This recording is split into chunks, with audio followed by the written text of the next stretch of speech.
La última parte del programa, esta vez la entrevista va a ser a Antonio Piñero, director general de Estrategias de Medios de Comunicación, que ya lo tenemos al otro lado del teléfono. Buenas tardes, Antonio.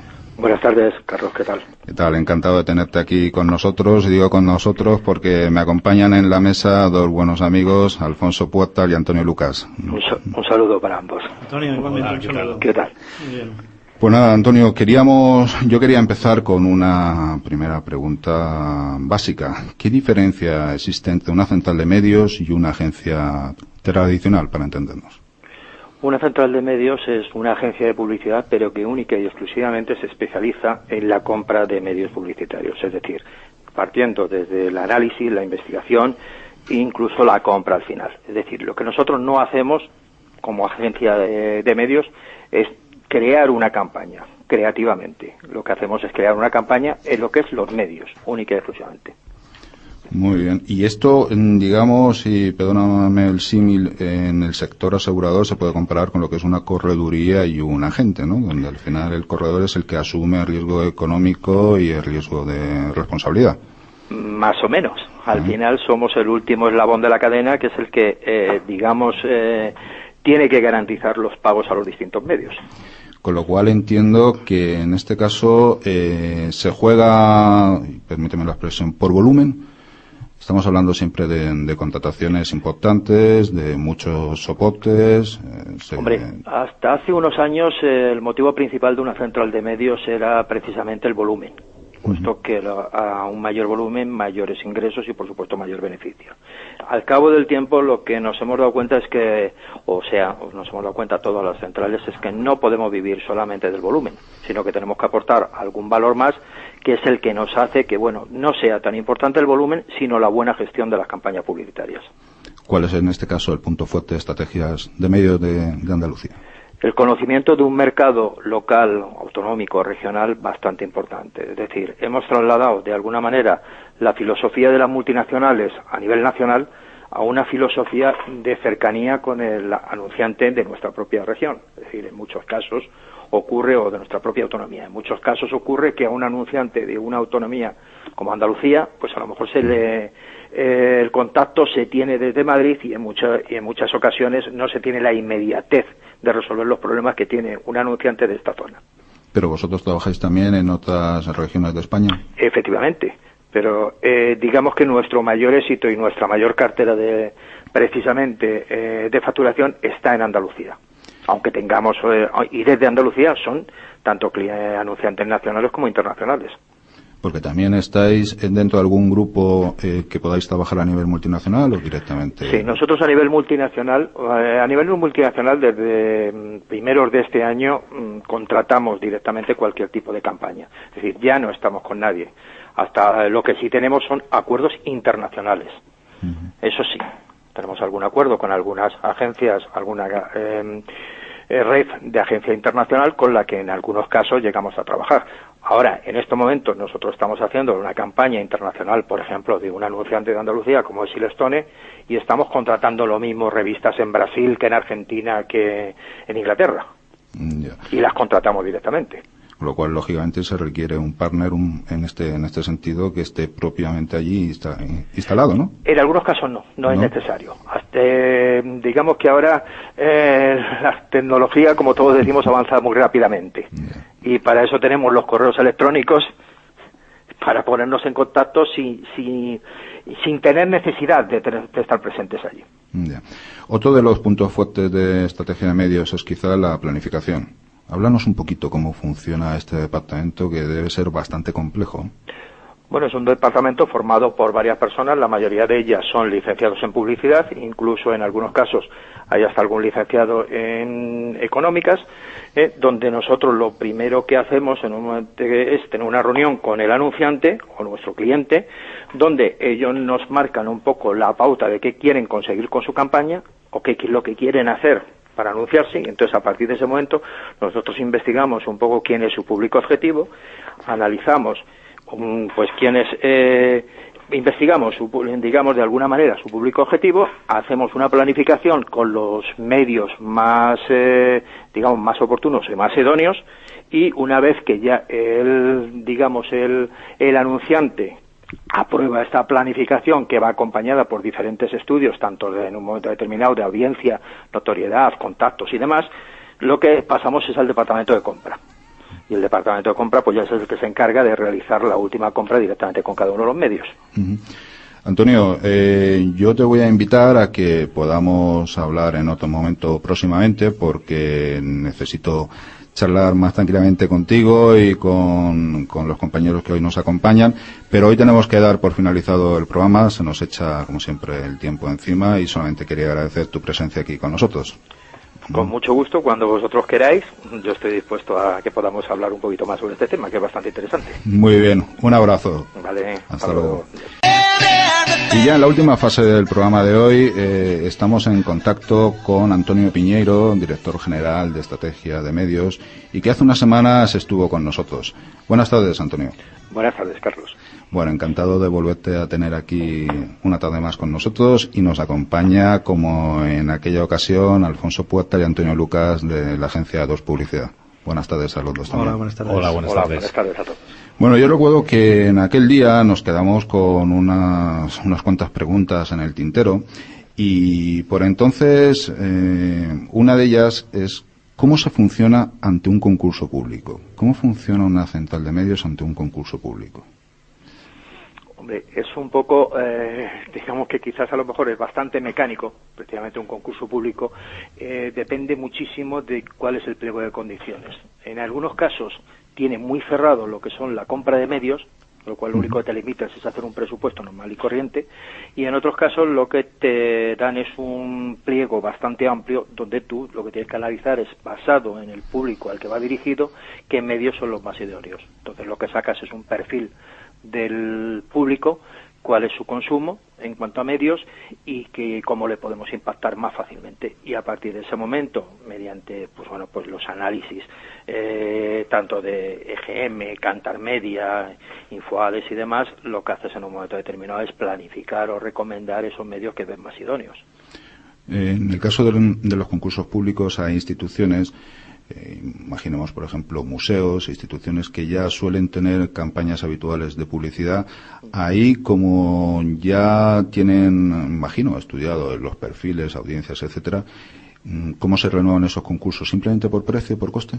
En muchas ocasiones es por coste, es decir, hay incluso en la mayoría de los concursos que están saliendo ahora mismo, hay una forma de evaluar donde te dicen los porcentajes que te dan de acuerdo con cada uno de los apartados. Es decir, está pasando muchísimo ahora mismo que a lo mejor el aspecto económico se esté conceptuando pues un 50, un 70%, hasta un 90% en algunos casos. Otro de los temas que interviene son las mejoras o nuevas aportaciones al plan de medios. Entonces, en este caso es cuando ya se estudian medios diferentes a los que se están utilizando en ese momento. ¿Y una central de medios tiene que ir a un concurso público de la mano de una agencia local o no tiene nada que ver? No tiene nada que ver. Bueno, es que depende, perdona que os interrumpa, sí. Soy Alfonso Antonio, sí. Que depende el concurso que se plantee. Hay concursos que llevan unida la idea, estrategia, creatividad, etcétera, sí. al plan de medios concreto.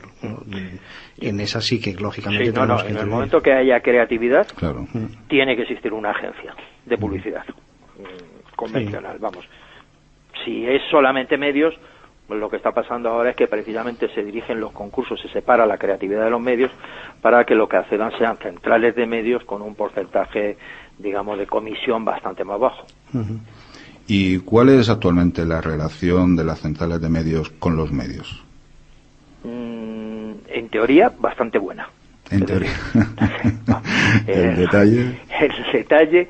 Hombre, tenemos nuestros más y menos con algunas de las últimas medidas que se han tomado. Es decir, hay un replanteamiento del mercado publicitario por parte de los medios y donde las distintas centrales nos tenemos que adaptar. Es decir, pero bueno, la verdad es que hay una relación bastante buena, puesto que estamos pasando todo el mundo por una crisis muy dura y muy importante, y lo único que podemos salir adelante es acompañándonos todos un poquito. ¿Todo este trabajo, todas estas funciones, están reguladas de alguna manera? Algunas veces, digamos, la línea que separa las funciones de cada uno, a veces se suelen traspasar. Bueno, Corramos un tupidoero. Efectivamente. Vamos a otra. En esto siempre hay medios y medios. Yeah. Oye, y perdona, vuestra relación con... Has hablado el otro día de vuestros clientes.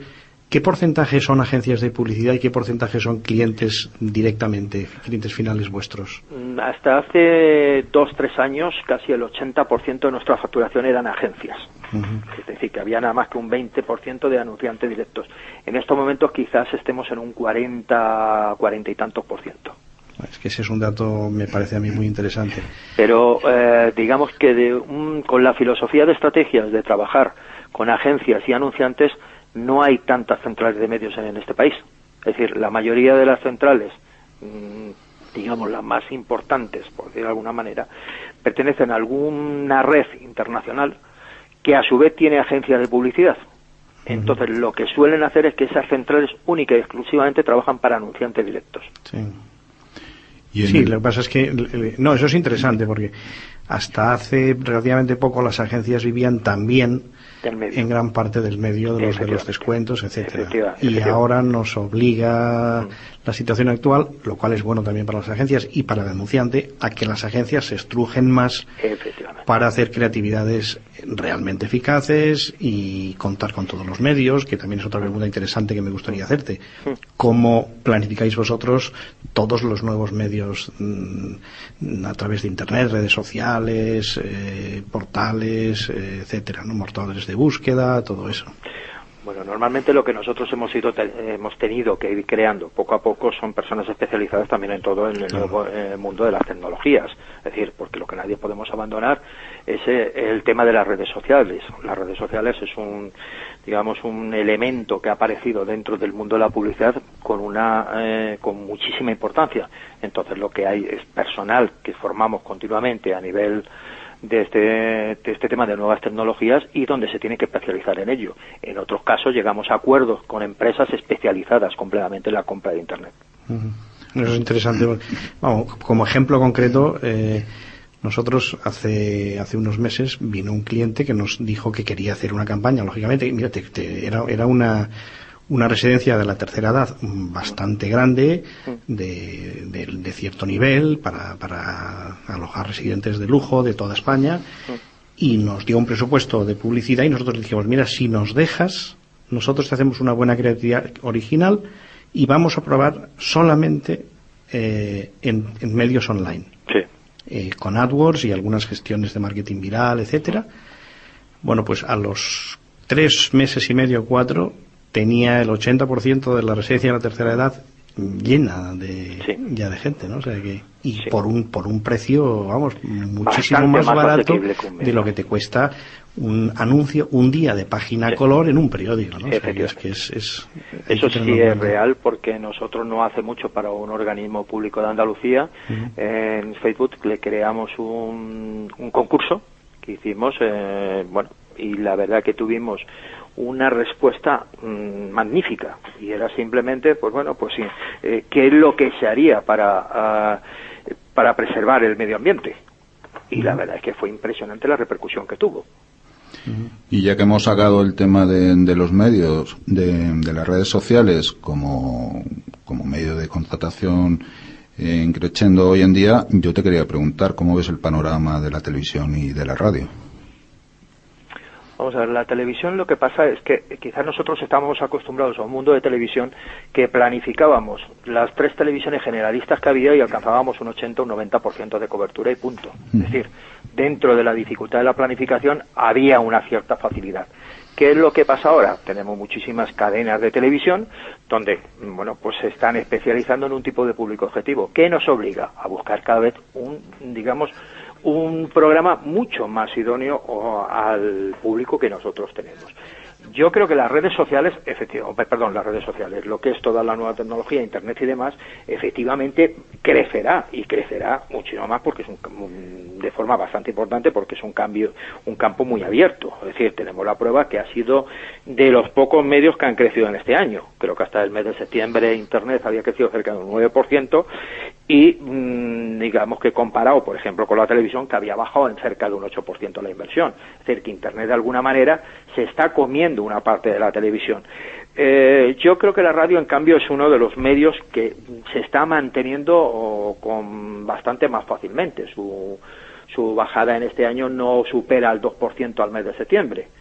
Pero ¿en base a qué? Aquí hay mucho más anunciante local. Entonces cada medio se va a tener que especializar en un público objetivo diferente. La televisión, pues podrán ir a la televisión las grandes campañas de publicidad. A la radio, pues tendremos campañas de todo tipo, incluso se incrementará el tema local. Pero en Internet no podemos olvidarlo, porque como muy bien ha puesto el ejemplo Alfonso hace un momento, una campaña dirigida a personas mayores consiguió llenar una residencia. Es decir, que eso nos da muestra de hasta dónde llega en estos momentos Internet, y tenemos que tenerlo cada día, tenerlo más en cuenta en cualquier planificación. Yeah. Hombre, yo quiero barrer un poquito también para mi casa o para mi sector, el de la radio, y quería preguntarte, la radio en un momento tan creativo como el de hoy en día, precisamente por el tema de la crisis, creo que es un soporte que tiene muchísima flexibilidad y que permite hacer productos ad hoc al cliente, ¿no? Sí, aparte es un medio muy activo, es decir, es inmediato, es decir, incluso cómodo de oír, porque tú puedes escucharlo en un coche, puedes escucharlo mientras que estás desayunando, es decir, no te obliga a prestarle demasiada atención, puedes estar haciendo otras cosas. Si estamos hablando de Internet te obliga a que tienes que estar con un ordenador. Sí. Si hablamos de televisión, tienes que estar viendo la pantalla. Es que es más que competencia, es un complemento la radio. Por eso pienso yo que no va a bajar mucho el nivel de contratación publicitaria en radio, porque o estás en Internet o estás viendo la televisión, pero la radio, efectivamente, hay muchos momentos en los que la estás oyendo, ¿no? Y además es que es muy eficaz publicitariamente según para qué cosas. Sí, efectivamente. Además es un medio de eso inmediato. Es el que te va dando la noticia inmediatamente, y digamos que de alguna manera, en cuanto hay una noticia, casi todos de alguna forma instintivamente ponemos una emisora de radio. Entonces luego la publicidad es muy eficaz. Yo además, en los datos de InfoAdex que tú comentas, me sorprendió ver también que, aparte de Internet, era el cine el que crecía en positivo. Sí, pero el cine ha sido como consecuencia de que han sido unos años de baja continua. Entonces el cine ha sido un medio pues un poco que ha ido desapareciendo poco a poco el público que iba a las salas. Con toda esta nueva tecnología, por decirlo de alguna manera, las películas han mejorado muchísimo, las salas han acondicionado, ha habido mucha incorporación de público joven al cine. Es decir, todo esto ayuda también a que efectivamente ha habido un cierto crecimiento en la inversión, pero a lo mejor estamos hablando de que la inversión en cine hasta septiembre pues fue de 15 millones de euros, cuando a lo mejor estamos hablando de una televisión había cerca de 1.700 euros, o si hablamos de radio estamos hablando de más de 300 millones de euros. Sí, que hay que situarse el porcentaje con lo que luego la cifra que lo apoya. Claro, y no sé hasta qué punto el product placement se lleva una gran parte de esa publicidad, el emplazamiento de producto dentro de las películas. También, efectivamente. Porque el anuncio clásico anterior a la película, antes de que empiece, no tiene mucho futuro. Hay tantos, efectivamente. Quería preguntarte algo que siempre se escucha y muchas veces o pocas veces entendemos. ¿Qué es un GRP? El GRP, bueno, hasta los propios publicitarios, creo que esto Alfonso pues también estará de acuerdo. Sí, yo cada vez que tengo que calcular los GRPs tengo que sacar los apuntes y sacar el bolígrafo, la calculadora y empezar a sumar y restar. Bueno, es un coeficiente complicado. Yo tengo un borrador, por decirlo de alguna manera, que en muchas ocasiones cuando vamos a presentar alguna campaña casi siempre suele salir esta pregunta. Entonces, si yo cojo el concepto oficial de lo que es un GRP, es muy poco entendible, porque es algo así como la suma total del bruto de los porcentajes de audiencia. Entonces, así se dice, ¿y eso qué es? Bueno, lo que es una medida que utilizamos normalmente a nivel de planificación para medir la audiencia. Y eso, por poner un ejemplo, digamos que un GRP equivale al 1% del público objetivo que nosotros estamos impactando en ese momento con nuestro anuncio. Es decir, para hacer un ejemplo mucho más claro, si nosotros ponemos un partido de fútbol, digamos que el público objetivo es el total de la audiencia o el total de individuos que hay. Si ese público, si ese partido alcanza el 13% del total de los individuos, estamos consiguiendo 13 GRPs. Esa es la medida, por decirlo de alguna forma. Y un concepto, el IMOP y el IOP. Bueno, el IMOP, ¿son herramientas que utilizáis generalmente las centrales de medios? ¿O se utilizan normalmente porque son análisis de notoriedad. Pero yo siempre digo, en todas estas cosas se critican mucho todos los análisis que hacemos y todas las, digamos, los distintos estudios de audiencia. Pero digo siempre lo mismo, es lo mejor que tenemos. Es así de claro. Entonces, tanto el IMOP como, en este caso, IOPE, son dos estudios de notoriedad publicitaria donde, mediante unas entrevistas telefónicas, se llaman y se pide el recuerdo que tienen de unas campañas que hayan aparecido en televisión o en medios y demás. Son dos estudios muy parecidos. Ambos son mediante entrevistas telefónicas, que también tienen un pequeño fallo, porque lo que te preguntan es si tú recuerdas alguna campaña de publicidad y en qué medio y cuándo. Se da mucho el caso de que una de las marcas de mayor notoriedad es Zara. Zara, como todos sabemos, poca publicidad hace. Pero en cambio está mucho en la calle y todo el mundo la vemos. Yeah. La verdad es que un poco lo que son los controles de medios, tipo EGM y demás, al final se utiliza porque es lo único que tenemos, pero es un poco un credo, ¿no? Efectivamente, es, digamos, algo con lo que podemos medir. Muy bien, Antonio, pues lo dicho, muchísimas gracias por estar esta tarde de nuevo con nosotros y espero volver a contar contigo en una próxima ocasión. Encantado, y ya sabéis dónde estoy y en cualquier momento que queráis, pues aquí estamos. Perfecto, gracias, buenas tardes. Bueno, gracias a vosotros y un abrazo a Alfonso y Antonio. Igualmente, Antonio. Y otro para ti, Carlos. Gracias, hasta luego, Antonio. Hasta luego.